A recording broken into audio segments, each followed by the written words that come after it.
Dans un marché du travail de plus en plus étriqué, les candidats sont prêts à tout pour trouver un emploi. Aujourd'hui, 3 CV sur 4 sont arrangés. Ça va des broutilles sur une langue plus ou moins bien parlée à des choses beaucoup plus sérieuses. 26% des documents sont mensongers sur l'obtention des diplômes. Les entreprises s'inquiètent de la recrudescence de ce phénomène et lancent régulièrement des procédures de vérification. L'enquête est signée Jocelyn Debroux et Jean-Marc Nouknouk. Jean-Pierre Gaillard a dirigé l'aéroport de Limoges. Il n'avait pourtant aucun diplôme. Philippe Leblanc a construit 47 bâtiments publics. Il n'était même pas architecte. De mensonges célèbres et une question, jusqu'où les Français, notamment étudiants, sont-ils prêts à enjoliver leur CV pour décrocher un poste? Ça m'est arrivé d'exagérer un petit poil le niveau d'anglais. Parce qu'il me semble que c'est de bonne guerre et ils vérifient. Pour aller travailler en menuiserie, j'ai dit que j'avais fait plusieurs stages déjà. Alors que j'en ai fait qu'un seul, il était tout petit. J'ai étudié le chinois en deuxième langue, mais j'essaie de dire 4 mots, 5 mots. J'ai dit que je parlais chinois, j'ai rajouté des petites expériences. Mais on l'a tous déjà fait, comme il dit, c'est pour grossir le CV, pour essayer de faire la différence. Et les CV ne contiennent pas que des petits mensonges. Cette société traque les fraudeurs au quotidien.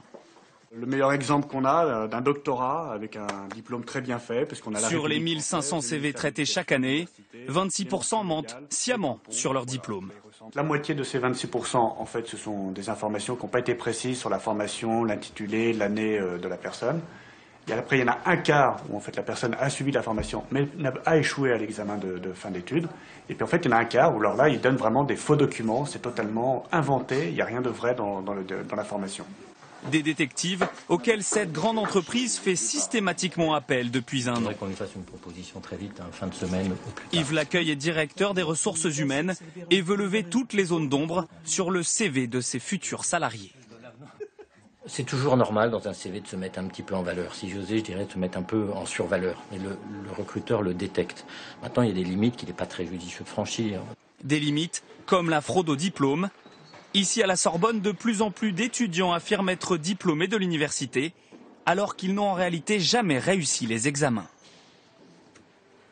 Systématiquement, lorsqu'une fraude au diplôme est identifiée par nos services, l'université porte plainte contre la personne qui a fraudé. Depuis le milieu des années 90, c'est une quarantaine de plaintes déposées par Paris 1 Panthéon-Sorbonne. Au cours des 12-15 derniers mois, c'est 10 plaintes.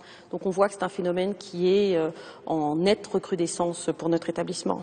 Et la fabrication de faux diplômes peut coûter très cher. Les fraudeurs qui sont démasqués risquent jusqu'à 5 ans d'emprisonnement et 75 000 € d'amende.